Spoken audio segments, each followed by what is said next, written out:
Bismillahirrahmanirrahim. Assalamualaikum warahmatullahi wabarakatuh.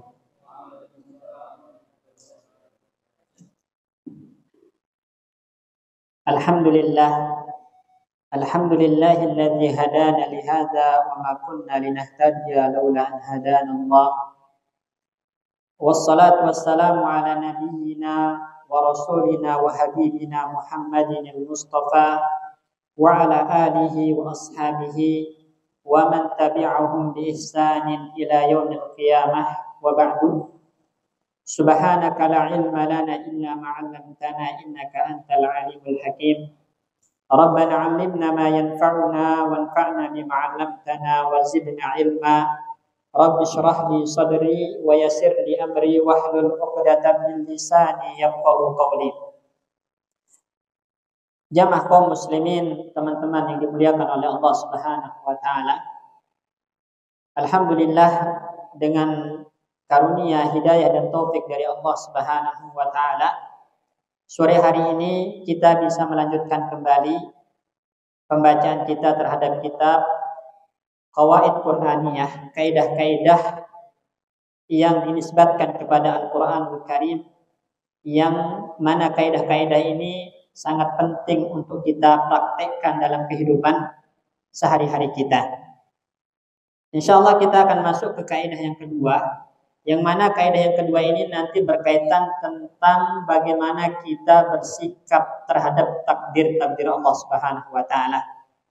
Karena biasanya perasaan marah, kemudian gerutu, enggak senang terhadap takdir itu bermula dari ketidakpahamannya terhadap takdir Allah Subhanahu wa taala, disangka itu semuanya buruk, padahal di balik itu ada kebaikan yang besar yang Allah kehendaki untuk kita semua. Berkata di sini al-muallif rahimahullahu taala wa nafa'ana bihi wa bi ulumihi fid dharain, al-qa'idatu tsaniyatu, kaidah yang kedua. Wa 'asa an takrahu syai'an wa huwa khairul lakum wa 'asa an tuhibbu syai'an wa huwa syarrul lakum.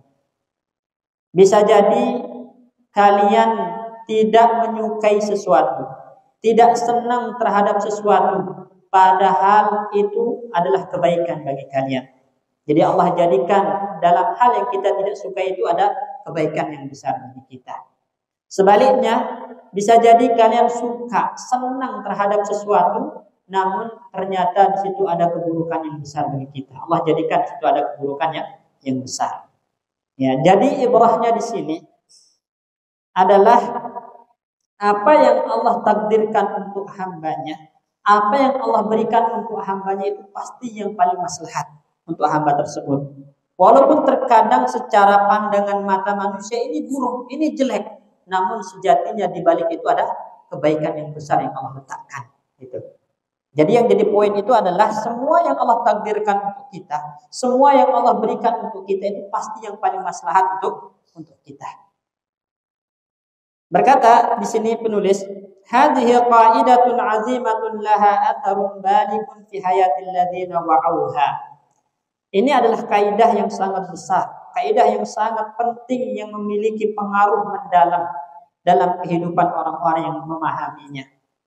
Jadi kaidah tadi, terkadang kita benci sesuatu padahal Allah letakkan di dalamnya kebaikan. Sebaliknya terkadang kita menyukai sesuatu namun ternyata di situ ada keburukan yang Allah letakkan. Ya. Jadi kayak gini gambarannya, teman-teman sekalian. Misalnya ada orang udah nikah, ya sekian puluh tahun belum punya anak, misalnya. Itu dianggap keburukan bagi dirinya, dianggap sial atau semacamnya. Padahal bisa jadi ketika Allah mentakdirkan dia tidak punya anak, itu ada kebaikan yang besar di balik itu. Coba kalau ternyata dia punya anak, ternyata anaknya jadi tumbuh dewasa menjadi orang durhaka, menjadi orang yang kufur kepada Allah. Yang pertama kali dihisab siapa? Orang tuanya.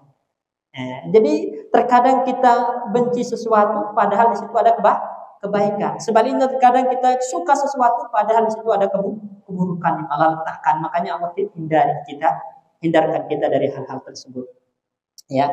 Wahtadau bihudaha. Jadi kalau kita mengambil petunjuk dengan kaidah ini, menjadikan dia sebagai sumber acuan dalam kita berinteraksi dengan takdir Allah Subhanahu wa taala, maka ini akan memiliki efek yang sangat besar dalam kehidupan kita. Kenapa? Karena begini teman-teman sekalian. Ya, dalam kehidupan ini kita pasti yang merasakan yang namanya tidak enak ya. Sakit, baik itu sakit secara fisik atau sakit secara perasaan. Benar enggak? Ya. Maka ayat ini wa asa an taqru syai'an wa huwa khairun lakum ini konteksnya di dalam Al-Qur'an itu berkaitan tentang fardu jihad, wajibnya jihad. Jadi dulu awal-awal disyariatkannya jihad ya, itu kan jihad itu disyariatkan kapan? Ketika setelah hijrah ke kota Madinah ya.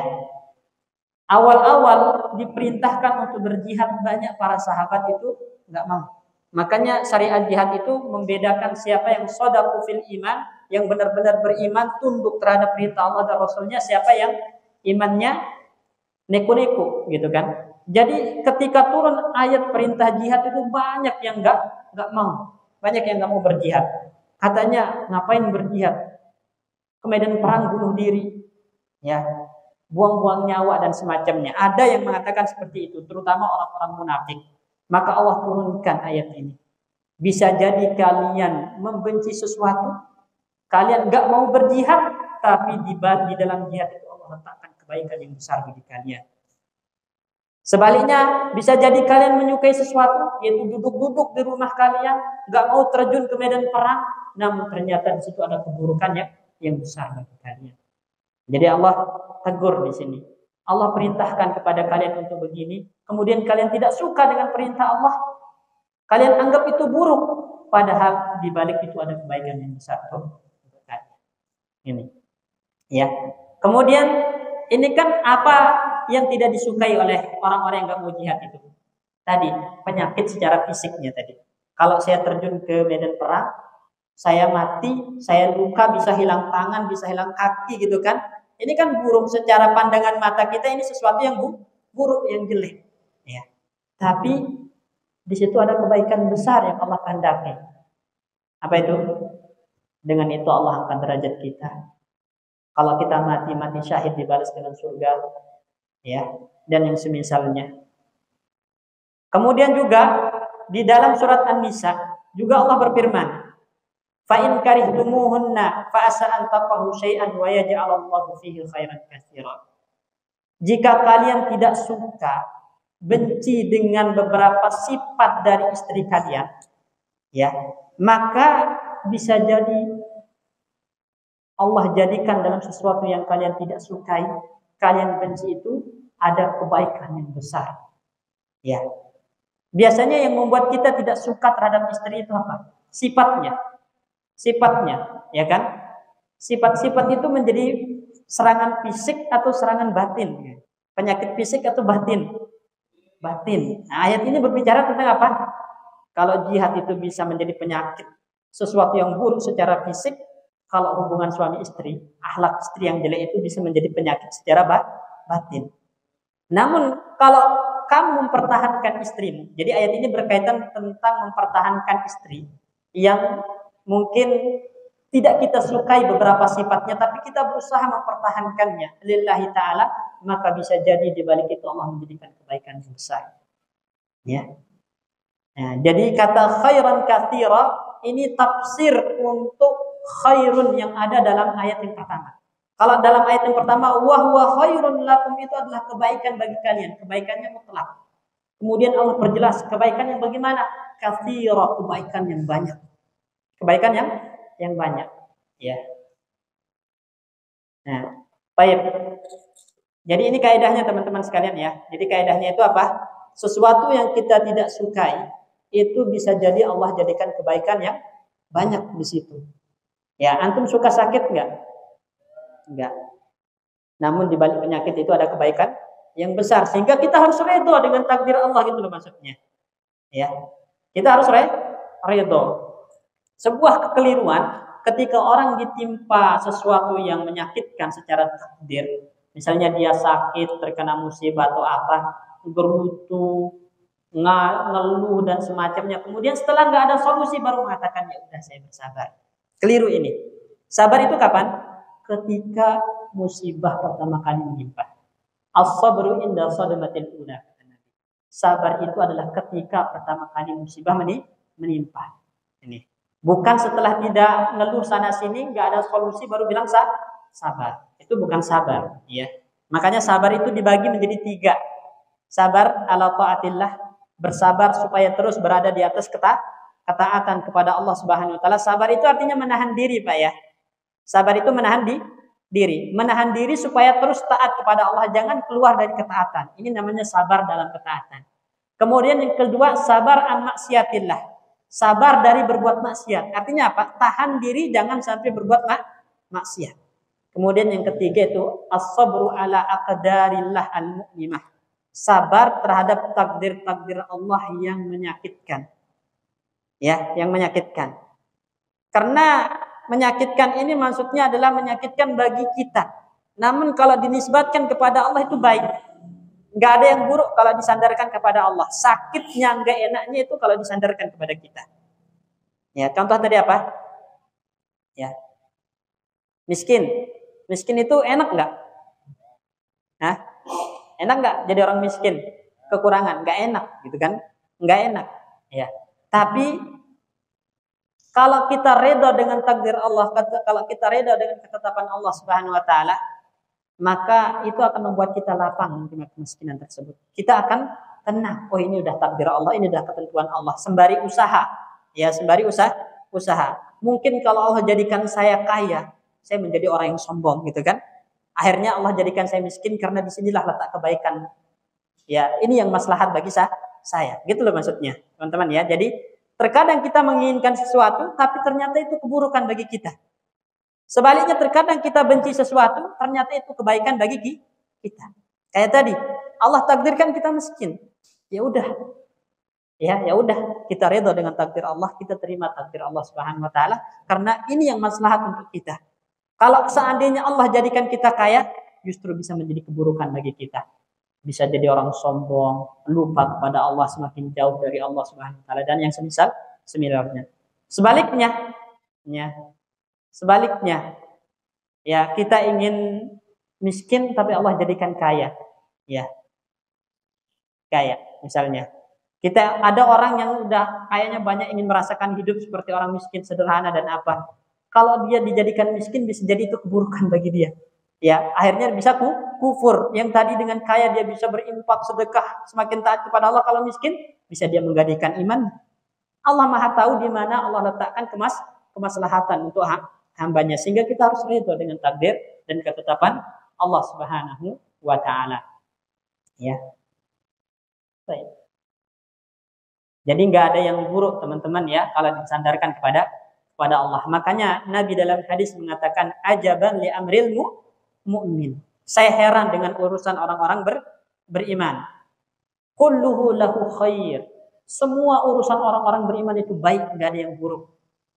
In asabathu syarra syakara fakana khairan lah. Kalau diberikan hal-hal yang menggembirakan, menyenangkan, nikmat, itu dia bersyukur, maka rasa syukur itu baik baginya. Coba bayangkan, kalau antum diberikan nikmat, kemudian kalian nggak bersyukur atau kufur nikmat. Kira-kira nikmat itu menjadi kebaikan atau keburukan? Keburukan. Makanya dalam ayat disebutkan wa iz ta'azzana rabbukum, tatkala Rabb kalian menyeru kepada kalian, la in syakartum la azidannakum, kalau kalian bersyukur aku tambahkan nikmat tersebut. Wala in kafartum, tapi jika kalian kufur nikmat, tidak bersyukur kepada Allah, merasa kalian itu tidak butuh Allah Subhanahu wa taala, terlalu percaya diri dengan kekuatan, terlalu percaya diri dengan jabatan, pangkat dan semacamnya, sehingga karena enggak merasa butuh dengan Allah. Merasa semuanya diperoleh dengan usahanya, enggak ada campur tangan Allah di situ. Maka inna azabi lasyadid, kata Allah, sesungguhnya azabku amat pedih dan menyakitkan. Ya. Namun kalau kita diberikan nikmat kemudian bersyukur, maka syukur itu baik bagi kita. Allah tambahkan nikmat tersebut. Allah jadikan lebih berkah. Kemudian Nabi mengatakan wa in asabathu dharra sabara fakana khairan lah. Kalau ditimpa hal yang menyakitkan, hal yang buruk, hal yang memudaratkan, kemudian dia bersabar atas takdir buruk tersebut, fakana khairan lah, maka sabar itu baik baginya. Coba bayangkan, kalau kita ditimpa musibah, hal yang menyakitkan, takdir buruk, kemudian kita mengeluh, gerutu, merasa Allah nggak adil kepada kita.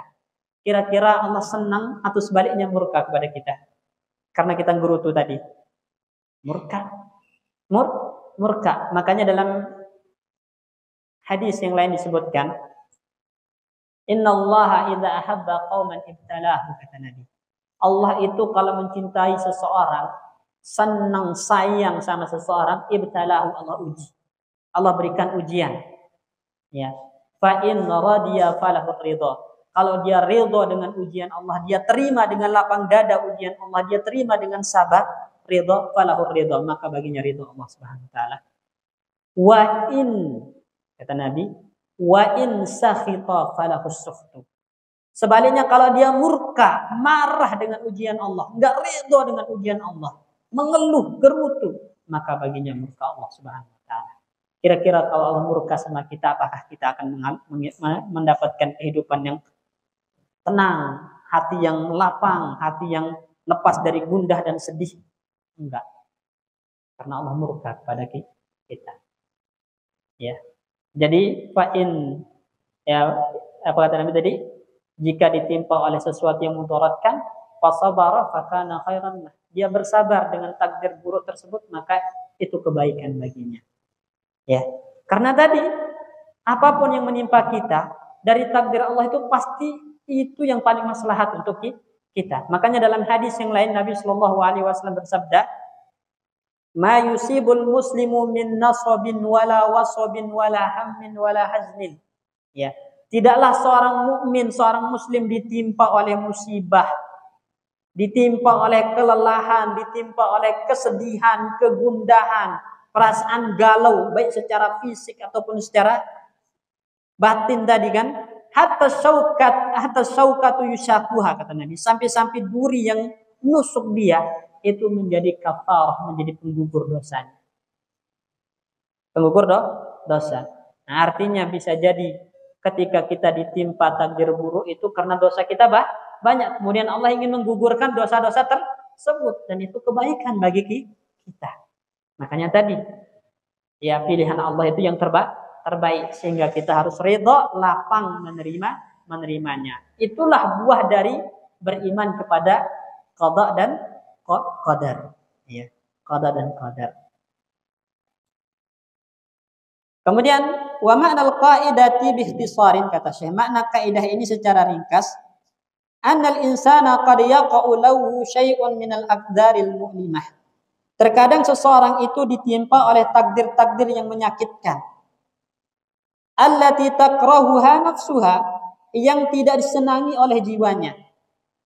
Farubbama jaza'a, terkadang ya dia merasakan gundah, au asabahul haznu, terkadang dia sedih, ya. Wa dhanna anna dzalikal maqdura huwa ad-darbatul qadiha ala amalihi wa hayatihi. Kemudian dia menyangka takdir yang menimpanya itu adalah pukulan yang memutus segala harapannya dalam kehidupan dunia ini. Wah, ini udah pukulan telak gitu. Putus, udah nggak ada harapan lagi ketika mendapatkan takdir yang buruk. Dia menyangka ini udah nggak punya harapan, ini udah pas disekak dengan takdir buruk ini misalnya. Fa idza bidzalikal maqdur yusbihu khairan 'alal insan min haitsu la yadri. Ternyata takdir buruk itu menjadi sebuah kebaikan bagi orang tersebut tanpa dia sadari. Ini makna dari ayat ini, kata Syekh. Jadi kaidah ini mengajarkan kepada kita sesuatu yang buruk yang menimpa kita, kemudian tidak disenangi oleh jiwa kita, dan kita menyangka itu adalah sesuatu yang membuat kita harus putus asa, ya, nggak punya solusi lagi. Padahal di balik itu bisa jadi Allah jadikan kebaikan yang besar tanpa kita sadari. Ini. Wal aqsu sahihun, begitupun kebaliknya, begitupun kebalikannya. Ya, yaitu terkadang ketika kita diberikan nikmat kemudian kita merasa itu kebaikan bagi kita sehingga kita lalai dan malah menjauh dari Allah, kira-kira itu kenikmatan atau keburukan? An-nikmah yang qalibu nikmah. Nikmat itu berbalik menjadi nikmah, keburukan. Ya, dan itulah yang dinamakan dengan istidraj, teman-teman. Terkadang ada orang yang diberikan nikmat, dilapangkan rezekinya, tapi maksiatnya jalan, sholat kagak, gitu kan? Ya, ada banyak orang yang seperti itu. Itu bukan nikmat, tapi nikmah. Karena semakin banyak nikmat yang didapat, semakin besar siksaannya karena kekufurannya. Ya, makanya waspada dari istidraj ini. Man kana fi dhalalati falyamdud lahu ar-rahman madda, kata Allah.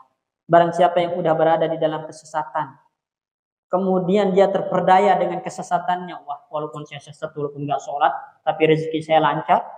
Ya, inti sholat rajin tapi kiri, misalnya gitu kan. Nah, saya enggak sholat tapi duitnya banyak dan semisalnya. Ini orang kalau udah berada dalam kesesatan, kemudian sombong dengan kesesatannya, Allah biarkan dia terus berada dalam kesesatan. Dibiarkan dia merasakan nikmat-nikmat dunia dengan kesesatannya. Falyamdud lahu rahman madda. Apabila tiba saatnya, maka dia akan melihat kemana tempat kembalinya. Ilanna, neraka jahannam. Waliyadu billah. Kemudian saya mengatakan di sini, kam min insanin sa'a fi syai'in zahiruhu khairun. Betapa banyak orang berusaha untuk meraih sesuatu yang secara nampaknya, secara lahiriahnya itu adalah kebaikan. Wastamata fi sabilil husul alaih, bahkan mati-matian untuk memperoleh hal tersebut. Ya, jadi umurnya dihabiskan mengerahkan segala upaya untuk meraih hal tersebut yang disangka kebaikan tadi. Fa'idha bil amri ya'ti ala aksi ma yurid. Ternyata dia memperoleh kebalikan dari yang apa yang dia inginkan. Dia berusaha untuk mendapatkannya, ya, yang disangka kebaikan, tapi ternyata setelah diperoleh berbalik menjadi keburukan. Nah.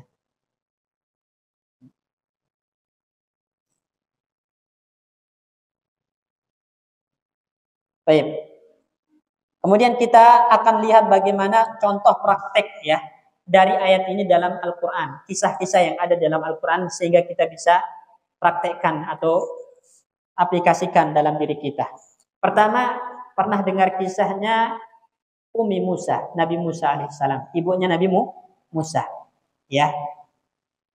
Yaitu waktu Fir'aun berkuasa, ya. Kemudian dia memerintahkan untuk membunuh semua bayi yang lahir. Pernah dengar enggak? Ya, memerintahkan membunuh semua bayi yang lahir. Maka ketika itu Musa masih kecil, Nabi Musa masih kecil, mudah hati ibunya. Ya, mudah bagaimana anaknya supaya selamat. Akhirnya diperintahkan untuk apa? Membuang Musa, menghanyutkan Musa, ilqa Musa, ya. Menghanyutkan Musa. Ya, coba bayangkan.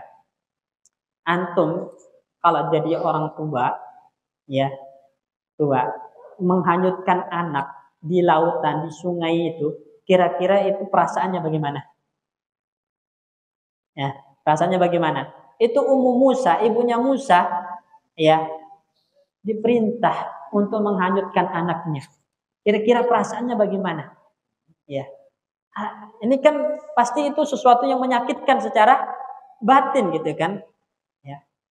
Maka saya mengatakan di sini, idza ta'ammalta wajadta annahu la aqraha li ummi Musa min wuqu' ibniha bi yadi ali Fir'aun.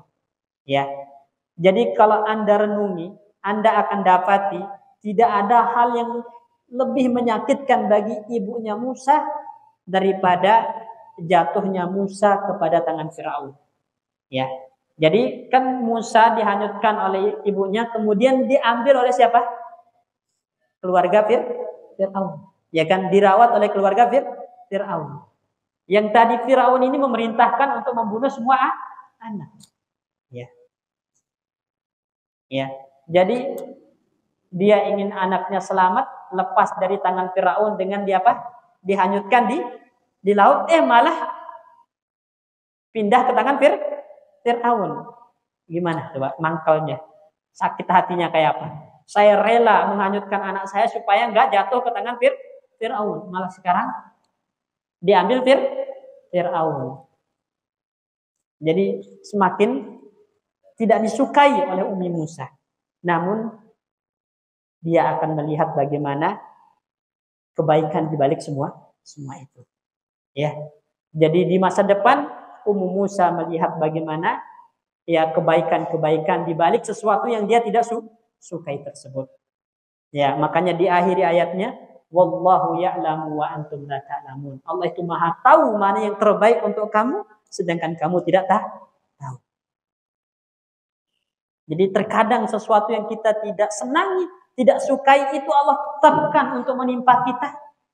Karena Allah Maha tahu mana yang terbaik untuk kita dan kita tidak tahu. Kita tidak tahu. Ya, kemudian kedua, ya. Kisahnya Nabi Yusuf alaihissalam. Ya, kisahnya Nabi Yusuf alaihissalam. Coba, Nabi Yusuf itu dibuang ya ke dalam sumur oleh siapa? Saudara-saudaranya. Ya. Kemudian jadi budak ya, dijual, dipenjara lagi. Setelah dewasa dipenjara. Lihat rentetan musibahnya, teman-teman.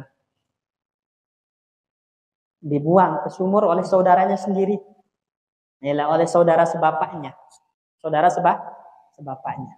Saudara sebapa itu saudara ya. Coba antum kalau dibuang, ditelantarkan oleh saudara sendiri gimana sakitnya hatinya. Ya kan? Kita dikecewakan teman aja sakit hati. Nah ini saudara sendiri yang buang. Kemudian dijadikan budak, diperjualbelikan. Status terhina seseorang itu adalah ketika menjadi budak. Kemudian dipenjara, dianggap kriminal, padahal bukan seorang kriminal. Ya. Dan bapaknya yang begitu sayang, yaitu Nabi Yakub alaihissalam, begitu sayangnya terhadap Yusuf, itu kehilangan orang yang dia cinta itu gimana rasanya? Sakit nggak? Kehilangan orang yang kita cintai, sedih gitu kan? Namun ternyata di balik semua takdir-takdir yang zahirnya buruk tersebut, Allah jadikan kebaikan yang besar di baliknya. Allah satukan mereka nanti. Yusuf, saudaranya, saudara kandungnya, ya. Kemudian ayahnya itu disatukan ketika Yusuf menjadi seorang penguasa, seorang yang memiliki kedudukan, bahkan memiliki harta. Ya. Jadi kan di balik rentetan musibah itu ternyata nanti akan berujung kebaikan yang besar. Yusuf diangkat menjadi seorang yang memiliki kedudukan, memiliki kekuasaan. Kalau nggak ada rentetan musibah tersebut, mungkin nggak akan terjadi hal semacam tadi, yaitu dia nggak akan mungkin ketemu, ya kalau nggak masuk penjara tadi nggak mungkin dipanggil untuk mentafsirkan mimpi, kemudian diangkat menjadi apa? Bendahara, gitu kan? Bendahara Malik, ya, penguasa, punya kedudukan yang istimewa. Tapi karena ada rentetan takdir yang buruk, itu di baliknya terdapat kebaikan-kebaikan yang besar. Jadi seperti itu. Kemudian contoh yang ketiga di dalam Al-Quran, ya, kisahnya Khidir alaihissalam. Ya, Khidir itu ketika diikuti Nabi Musa alaihissalam itu pernah membunuh seorang anak. Benar nggak? Di dalam Al-Quran, dalam surat Al-Kahfi kan, dia membunuh seorang anak, ya, seorang anak. Kenapa dibunuh oleh Khidir? Kenapa dibunuh? Katanya wa ammal gulamu fakana abawahu mu'minaini. Adapun anak ini maka kedua orang tuanya adalah orang beriman.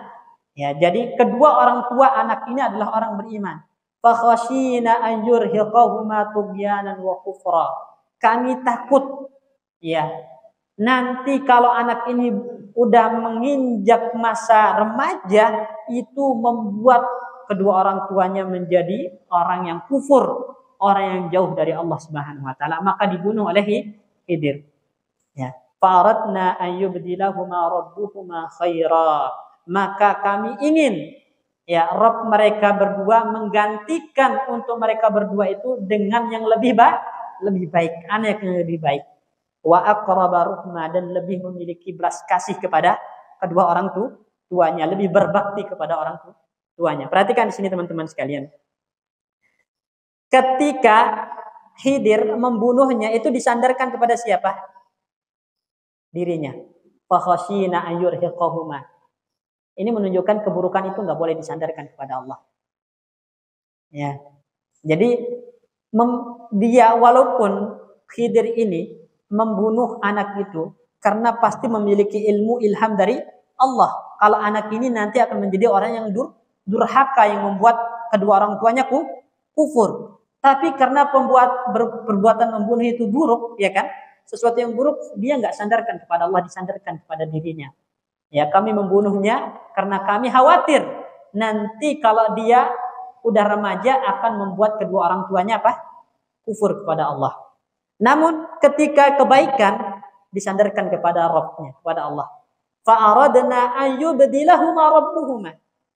Kami ingin Rabb-nya menggantikan untuk mereka berdua anak yang lebih baik. Jadi kalau kebaikan disandarkan kepada Allah. Jadi kebaikan itu disandarkan kepada Allah, keburukan enggak boleh disandarkan kepada Allah. Karena sesuatu yang buruk itu menurut manusia, tapi ketika disandarkan kepada Allah nggak ada yang buruk, semuanya menjadi kebaikan karena Allah Maha tahu yang paling baik, yang paling maslahat untuk hambanya. Ya. Nih. Nah, jadi lihat ya. Saya mengatakan kam min insanin lam yuqaddirillahu taala ayyarzuqahu bil walad.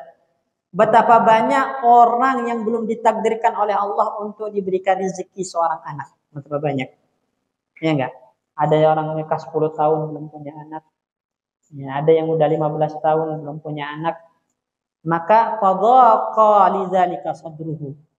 Itu akan membuat hatinya itu merasa sedih. Hatinya merasa sempit. Kadang menggerutu. Merasa Allah enggak adil kepada dirinya. Banyak enggak yang seperti ini? Banyak teman-temannya. Apalagi lingkungan tempat dia hidup itu adalah orang-orang yang suka mengomentari kehidupan orang lain. Wah, ente udah 10 tahun nikah nggak punya anak gitu kan. Nih kayak saya nih udah anaknya 5 gitu misalnya ya. Itu orang digitukan kan tambah sakit hati gitu kan. Ya. Udah mendapatkan takdir yang buruk, dapat omongan dari orang lain lagi, itu tambah sakit hatinya. Ya. Namun tadi namanya kecewa itu sifat tabiat manusia ya. Artinya gini teman-teman sekalian. Sedih, senang, bahagia, kecewa itu sifat tabiat yang ada dalam diri kita dan kita tidak dihisab karena sifat tersebut. Kita akan dihisab kalau kita udah menampakkan sifat tersebut. Contoh, Anda gambarkan sama antum. Cinta. Siapa yang bisa menepis perasaan cinta dalam hatinya? Nggak ada. Gambarin gini. Misalnya antum punya perasaan kepada fulanah. Itu nggak bisa dihilangkan karena memang Allah yang meletakkan rasa cinta itu di hati antum. Yang dihisab nanti kalau antum udah bertindak di luar koridornya. Mengikuti perasaan tersebut. Akhirnya merasa suka, dikejar. Akhirnya terjadi tindakan maksiat. Itu yang dihisab. Sedangkan rasa itu nggak bisa kita tepis. Karena itu memang sesuatu yang Allah letakkan di hati kita. Itu udah menjadi tabiat. Benar nggak? Kecewa juga gitu. Kecewa itu tabiat manusia. Tapi kalau udah ditampakkan menjadi sebuah tindakan, sebuah ucapan, itu yang dihisab. Kalau dia kecewa di hati, kemudian ditampakkan di lisannya dengan gerutu, mengeluh, menyebut Allah nggak adil yang misalnya, atau dengan tindakan, misalnya kayak gini, wanita itu diharamkan untuk niyahah. Niyahah itu apa? Niyahah itu darbul hudud wa syaqqal juyub. Ya nempeleng wajah, merobek baju ketika ada orang yang dia cintai meninggal. Ya, itu namanya niyahah. Ya, berkabung yang berlebihan. Coba bayangkan, orang ditinggal mati, orang yang dicintai itu sedih nggak? Sedih. Nah, sedih itu tabiat. Tapi kalau udah sampai dipraktekkan atau sampai diungkapkan ya dengan tindakan tadi, sedihnya sampai membuat dia jambak rambutnya, tempeleng dirinya, kemudian apa? Robek bajunya, menunjukkan ketidakredoannya dengan takdir Allah.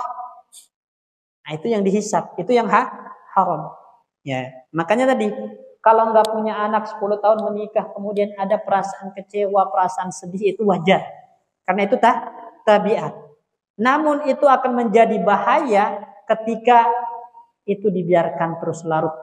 Ya, sehingga membuat dia mengucapkan sesuatu yang tidak pantas, yang menunjukkan itu adalah ketidakredoannya dengan takdir Allah Subhanahu wa taala. Maka ini yang akan dihisab. Ya. Ya, jadi makanya saya mengatakan wa hadza syai'un tab'iyyun, ya. Kecewa, sedih ini sesuatu yang tabi'i. Lakin allazi la yanbaghi an yastamirra. Tapi yang enggak boleh itu dia membiarkan rasa ini terus-menerus ada, karena akan membuat dia menjadi melakukan sesuatu yang menunjukkan ketidakredoannya dengan ketetapan dan takdir Allah. Jadi rasa sedih yang terus-menerus, merasa dirinya doang yang paling dihalangi oleh Allah dari kenikmatan seperti kenikmatan dunia gitu kan. Nah, padahal tidak seperti itu. Mungkin ada orang yang lebih lama nikahnya belum punya anak daripada dia. Jadi itu kan menunjukkan kalau dia kecewa dengan takdir Allah, dan rasa kecewa terhadap takdir Allah, nggak suka dengan takdir Allah, ini yang akan dihisab. Ini yang akan dihisab. Ya. Jadi selintas itu tidak masalah, tapi harus ditepis. Kecewa. Oh ya udah. Oh, ini memang takdir Allah Subhanahu wa taala. Mungkin Allah akan jadikan kebaikan yang besar di balik itu. Nah, tapi kalau terus diturutin rasa itu, sehingga dia akan melakukan sesuatu yang menunjukkan dia nggak ridho dengan takdir Allah, maka ini waspada. Fa in sahita falahu sukhtu tadi. Kalau dia murka, maka baginya murka Allah Subhanahu wa taala. Ya. Kemudian saya mengatakan di sini, walaita man hurima ni'matul waladi yata'ammal hadzal ayah. Ya. Hendaklah orang yang belum dikaruniai anak itu merenungi ayat ini. Laisa liyadhhaba huznah faqat, bukan hanya untuk menghilangkan rasa sedihnya, tapi liyatma'inna qalbuhu, agar hatinya itu tenang, hatinya lapang, dadanya lapang, ya. Dan hendaklah dia melihat ya dengan kacamata nikmat dan rahmat terhadap takdir Allah Subhanahu wa taala. Jadi jangan melihat takdir Allah itu dengan kacamata yang membuat kita kacamata orang yang merasa disakiti gitu loh. Merasa orang yang diperlakukan tidak adil. Kadang kita melihat takdir Allah itu dengan kacamata wah, kok cuman saya doang yang diuji seperti ini. Wah, kok cuman saya aja yang mendapatkan ujian yang menyakitkan seperti ini, yang lain enggak. Karena kan kalau kita memandangnya seperti ini akan membuat kita enggak ridho dengan takdir Allah Subhanahu wa taala. Tapi kalau kita memandang dengan kacamata nikmat, ya, nikmat. Banyak orang yang lebih sulit daripada saya. Ya, alhamdulillah saya masih diuji seperti ini aja. Di luar sana banyak orang yang lebih berat ujiannya. Berarti ini nikmat untuk saya gitu kan. Masih diuji seperti ini doang. Di luar lebih banyak. Itu akan membuat dia redha dan bersyukur kepada Allah Subhanahu wa taala. Ya. Nah, kemudian saya mengatakan wa ma yudri. Ya. Bisa jadi dia nggak tahu katanya. Kalau dia diberikan seorang anak, rezeki seorang anak, maka justru anak ini akan menjadi sebab syaqa walidayhi, menjadi sebab kesengsaraan untuk kedua orang tuanya. Ya. Ini. Sebagaimana tadi, kenapa dibunuh oleh Khidir? Karena akan menjadi sebab kekufuran untuk orang tuanya. Orang tuanya ini orang soleh, orang beriman. Kalau dia terus anak ini tumbuh dewasa, itu akan membuat orang tuanya kufur. Makanya dibunuh oleh Khidir. Mengharapkan apa? Diganti dengan yang lebih baik. Jadi bisa jadi kalau diberikan rezeki oleh Allah berupa anak, itu akan membuat dia semakin sengsara. Dan Allah Maha tahu mana yang terbaik untuknya, makanya nggak diberikan anak, gitu. Ya.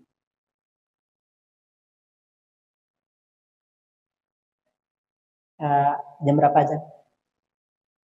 Baik, nanti kita lanjutkan insya Allah. Ada banyak contoh ya di Al-Quran ya praktek dari kaidah ini teman-teman sekalian. Barakallahu fikum. Baik teman-teman sekalian rahimani wa rahimakumullah. Tadi telah kita sebutkan contoh praktek langsung dari Al-Quranul Karim untuk kaidah kedua ini. Sekarang kita akan membawakan contoh dari hadis Nabi. Bagaimana para sahabat dulu mempraktekkan kaidah kedua ini. Berkata Syekh di sini rahimahullahu taala, wa fi sunnatin nabawiyyati amsilatun katsiratun.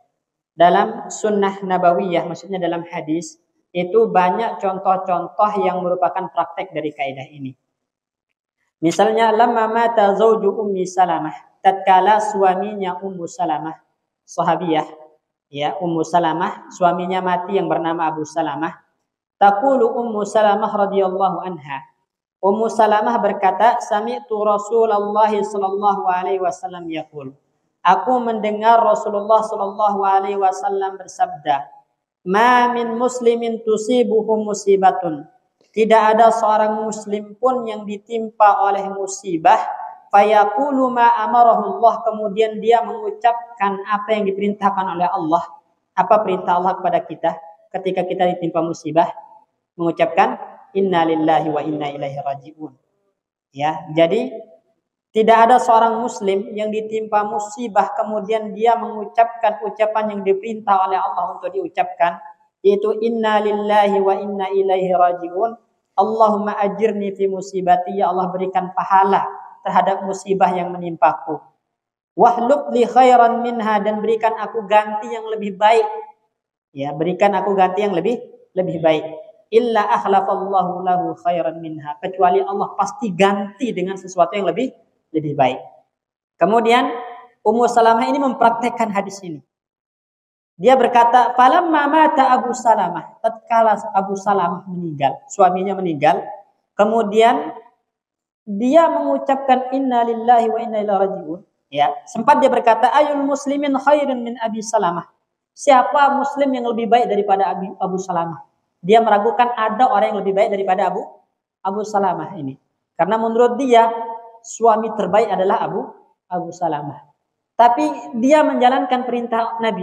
Dia mengucapkan inna lillahi wa inna ilaihi raji'un. Allahumma ajirni fi musibati wahlub li khairan minha. Maka diganti siapa? Oleh manusia terbaik, yaitu Rasulullah sallallahu alaihi wasallam. Dia menjadi istrinya Rasulullah sallallahu alaihi wasallam. Allah ganti dengan suami yang lebih baik, bahkan manusia terbaik, yaitu Rasulullah sallallahu alaihi wasallam. Baik, saya mengatakan di sini fata'ammal hadzal syu'ur. Nah, coba renungkan perasaan yang muncul dari Ummu Salamah. Ya. Dan ini perasaan yang juga sering ditimpakan kepada semua wanita-wanita. Ya, ketika mereka diuji dengan kehilangan orang yang paling dia cintai, orang yang paling dia sayangi, orang yang paling dekat dirinya, ya, rafiqatu darbih katanya, itu adalah teman seperjuangannya, gitu kan? Ya, satu rumah hidup semati kalau katanya gitu kan, kalau lagi masih muda. Ngerayunya hidup semati dan semisalnya lah. Nah, tatkala kehilangan itu pasti semua akan bersedih. Akan bersedih. Ya, tapi rasa sedih itu tidak menghalangi kita untuk mengucapkan ucapan yang membuat Allah ridho. Makanya lihat Nabi Shallallahu alaihi wasallam ketika putranya Ibrahim. Nabi kan punya putra namanya Ibrahim dari Maryah Al-Qibtiyah, ya. Apa kata Nabi ketika ditinggal wafat oleh anaknya? Innal qalba la tahzan. Hati ini sedih. Siapa sih enggak sedih ditinggal mati oleh orang yang kita kasihi? Wa innal aina la tadma. Mata ini pun menangis. Tapi la naqulu illa ma yurdi rabb. Kita tidak boleh mengucapkan kecuali sesuatu yang membuat Allah ridho. Membuat Allah ridho. Karena Allah itu Maha tahu yang terbaik untuk kita. Ini. Makanya Ummu Salamah ini dia menyangka tidak ada muslim yang lebih baik daripada Abu Salamah. Namun ketika Abu Salamah meninggal, dia tetap mengucapkan sesuatu yang diperintahkan oleh Allah. Inna lillahi wa inna ilaihi raji'un. Kemudian berdoa, ya Allah berikan pahala terhadap musibah yang menimpaku. Ya Allah ganti dia dengan orang yang lebih baik. Walaupun dia meragukan ada enggak yang lebih baik daripada Abu Salamah. Karena dia enggak pernah terpikir kalau akan digantikan oleh Rasulullah. Ternyata Allah ganti dengan manusia yang terbaik.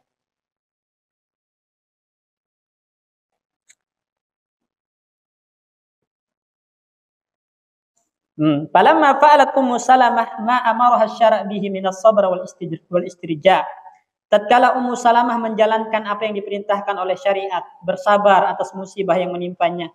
Kemudian istirja' tadi mengucapkan inna lillahi wa inna ilaihi raji'un, maka Allah ganti dengan yang lebih baik yang sebelumnya Ummu Salamah tidak pernah bermimpi untuk menjadi istri Rasulullah.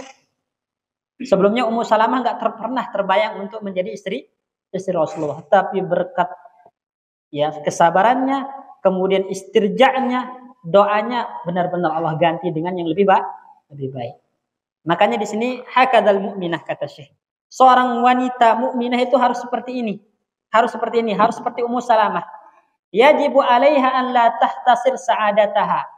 Enggak boleh seorang muslimah, seorang mukmin itu membatasi kebahagiaannya hanya pada satu orang. Hanya pada satu sisi saja. Ya. Kenapa? Karena banyak pintu-pintu lain yang bisa mendatangkan kebahagiaan. Ya. Banyak di antara kita ditinggal mati oleh anaknya, merasa dia akan kehilangan segala sesuatu. Dunia runtuh. Suaminya meninggal, dunia runtuh, hilang kebahagiaannya. Padahal kalau dia mengucapkan inna lillahi wa inna ilaihi raji'un, kemudian dia redha dengan takdir Allah, bisa jadi Allah bukakan pintu-pintu kebahagiaan yang lainnya. Makanya seorang mukminah kata Syekh enggak boleh membatasi kebahagiaannya hanya pada satu sisi. Satu pintu saja, enggak boleh. Kenapa? Karena pintu-pintu kehidupan ini sangat banyak. Ya, kesedihan itu sesuatu yang timbul spontan, timbulnya tiba-tiba, datangnya tiba-tiba. Ya, dan tidak ada seorang pun yang selamat dari perasaan sedih. Semua pasti merasakan sedih. Mau dia nabi, mau dia rasul, mau dia orang soleh, mau dia orang fasik, itu pasti juga merasakan sedih. Yang nggak boleh itu apa? Membatasi kebahagiaan itu hanya pada satu hal saja. Itu nggak boleh. Ya, nggak boleh kita mengikat kebahagiaan kita hanya pada satu orang laki-laki. Ini kalau wanita ya. Jadi jangan ikat kebahagiaannya hanya pada satu suami. Kemudian suaminya meninggal merasa udah nggak bahagia lagi. Nggak ada kebahagiaan yang bisa menggantinya. Jangan, nggak boleh. Ya, begitupun seorang laki-laki nggak boleh hanya mengikat kebahagiaannya hanya pada satu istrinya. Nah, ya. Atau satu mobilnya atau apalah, nggak boleh. Nggak boleh kita mengikat kebahagiaan karena pintu-pintu kebahagiaan itu banyak.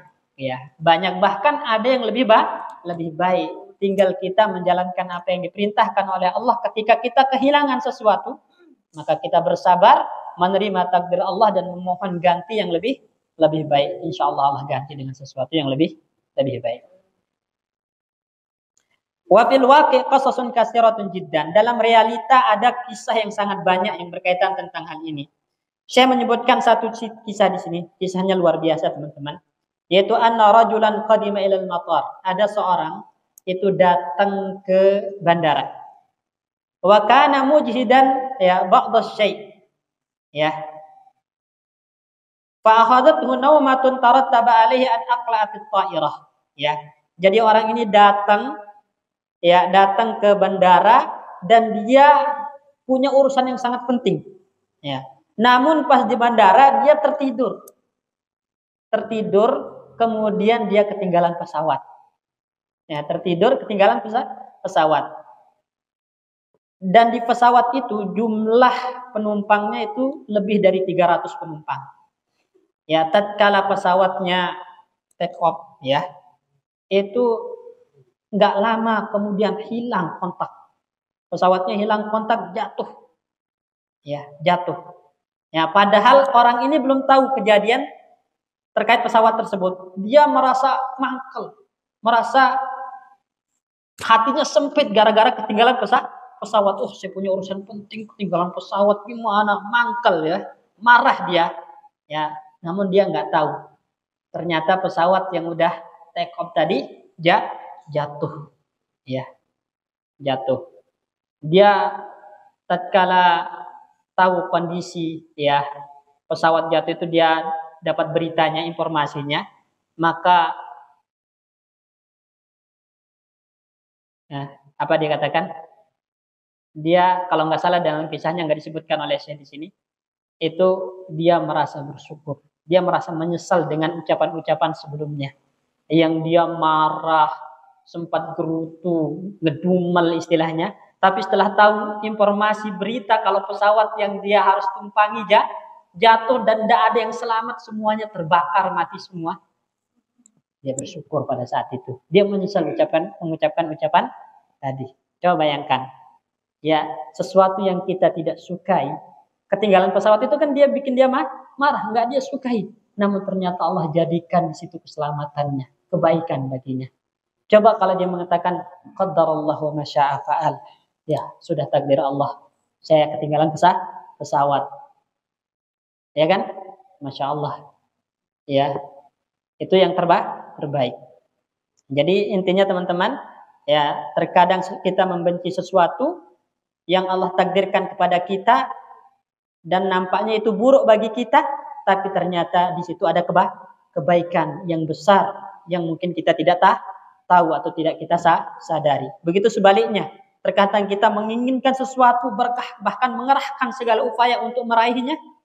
Ya, bahkan ada orang yang sampai lupa dengan Allah demi meraih hal tersebut, yang dikira disitulah kebahagiaannya, padahal di situ ada keburukan untuk dirinya. Maka sekali lagi, ya, pilihan Allah itu adalah pilihan terbaik karena Allah Maha tahu yang paling maslahat untuk kita. Ya, tinggal kita syukuri kalau itu nikmat, dan tinggal kita sabar menerima dengan ridha kalau itu adalah musibah dan bencana. Ya. Barakallahu fikum. Ya, mungkin ini yang bisa kita bacakan dari kaidah kedua ini, kita ringkas-ringkasnya. Kita tutup dengan doa kafaratul majlis.